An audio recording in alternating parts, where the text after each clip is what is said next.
Hai sahabat Wulan Kitchen, kali ini saya akan membagikan resep cara membuat kari pap isi daging, atau kalau di kita itu lazim disebut sebagai pastel ya. Tetapi ini khasnya suku bangsa Melayu atau orang-orang di Malaysia sana karena ada rasa-rasa kari, karena juga ditambahkan dengan bumbu kari. Dijamin enak ya, mirip kari pap yang dijual di cafe terkenal itu loh.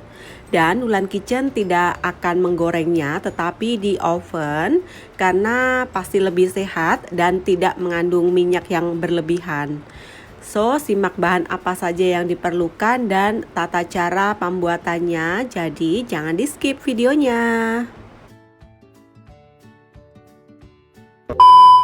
Untuk adonan kulit, siapkan 300 gram tepung terigu, kemudian 50 gram margarin dengan suhu agak dingin, susu cair tetapi banyaknya menyesuaikan adonan ya, serta 1 butir telur. Sementara untuk isiannya kita gunakan 4 buah kentang yang sudah direbus, daging cincang yang sudah direbus juga, bawang putih halus, setengah butir bawang bombay, 3 butir bawang merah, serbuk kari 2 sendok makan, cabai bubuk 1 sendok makan, gula, serta garam.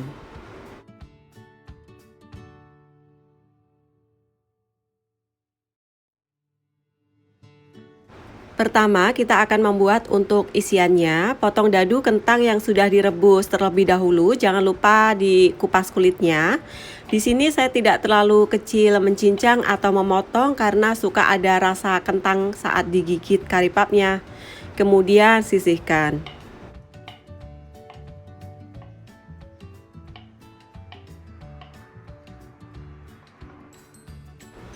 Cincang separuh bawang bombay atau potong kotak dadu kecil-kecil seperti ini ya.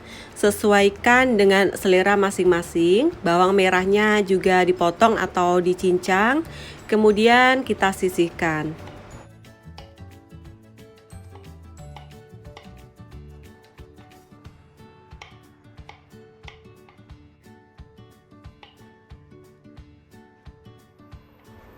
Kemudian kita akan membuat untuk isian dari kari papnya. Tuang sedikit minyak goreng untuk menumis bawang bombay dan juga bawang merah yang sudah kita cincang tadi. Tumis sehingga layu dan mengeluarkan bau sedikit harum. Tips di sini jangan terlalu kering untuk menumisnya karena cita rasanya akan tidak segar lagi dan menjurus ke agak gosong-gosong gitu. Jangan lupa masukkan bawang putih halus atau bawang putih yang sudah kita cincang kecil-kecil. Masukkan daging cincang. Di sini saya tidak menunjukkan cara merebus dagingnya. Caranya seperti biasa, daging kita rebus dengan air sehingga empuk. Kemudian cincang kecil-kecil sesuai selera. Masukkan juga potongan kentang rebus dan aduk sehingga semuanya itu tercampur rata.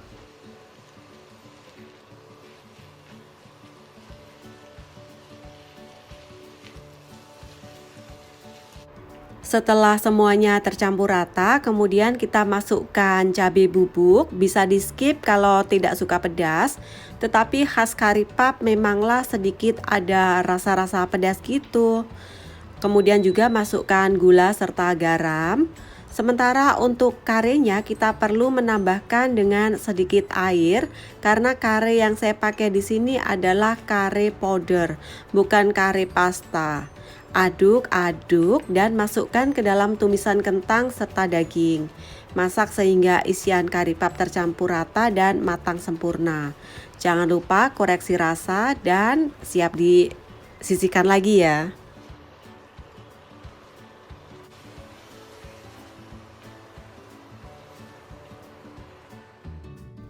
Sementara menunggu isian dari kari pap yang kita buat tadi dingin, kita akan membuat untuk kulit kari papnya.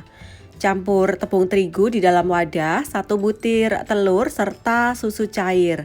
Di sini saya hanya mengaduk menggunakan tangan saja, tetapi tangan saya sudah saya cuci bersih loh ya.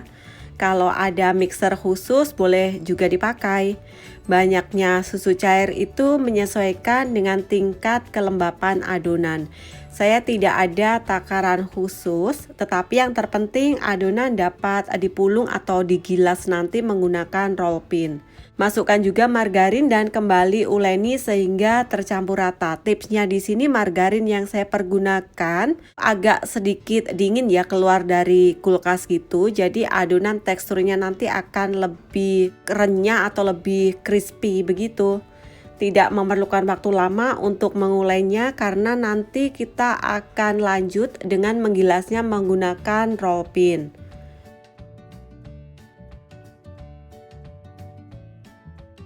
Kemudian pindahkan adonan ke mat atau telenan yang sebelumnya sudah ditaburi dengan sedikit tepung terigu.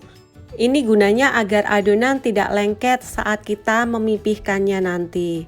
Kemudian bagi adonan menjadi beberapa bagian dengan pisau agar memudahkan kita memipihkannya dengan roll pin.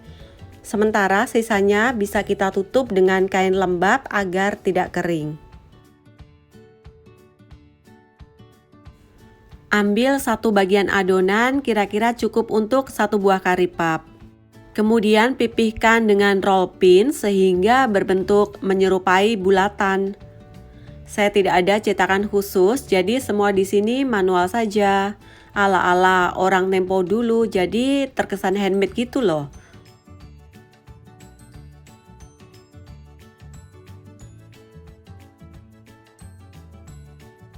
Masukkan isiannya sekitar 1 sendok makan atau sesuaikan dengan selera masing-masing. Kemudian lipat ke tepi seperti ini dan tekan-tekan ujungnya. Atau ujungnya itu kita pipihkan gitu loh, menyerupai tipis dan cubit-cubit sehingga berbentuk seperti pastel pada umumnya. Disinilah kreasi kita diperlukan ya ibu-ibu. Saya pun sebenarnya kurang mahir dalam hal cubit-cubit seperti ini. Hehehe.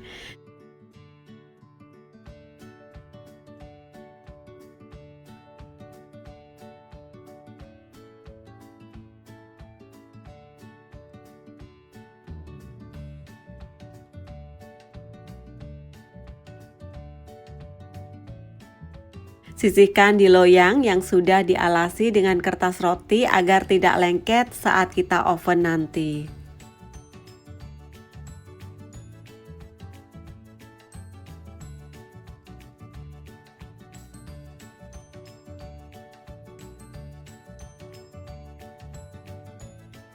Sebagian saya bekukan karena tidak mungkin akan habis semuanya dimakan sekali. Jadi kalau kita mau makan tinggal keluarkan dari freezer dan oven atau tinggal goreng saja.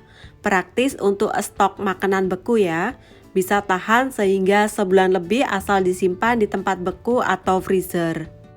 Agar permukaan kari pap cantik, secantik di kedai roti atau kafe terkenal itu, kita oles bagian atasnya dengan kuning telur menggunakan kuas seperti ini.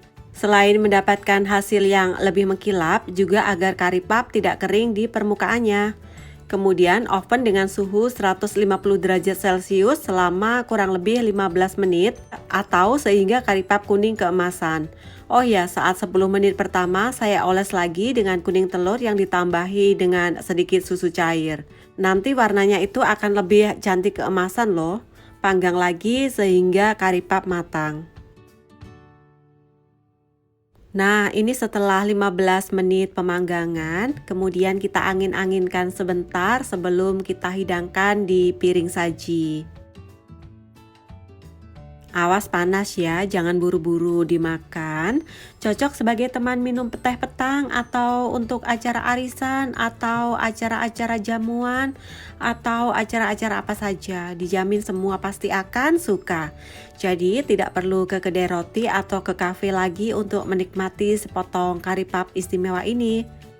Hasilnya sangatlah lembut dan tanpa minyak karena kita mengovennya tidak digoreng. Bisa tahan 2 hari di suhu ruang yang sudah di oven seperti ini. Selamat mencoba dan sampai jumpa di resep Wulan Kitchen selanjutnya. Bye-bye.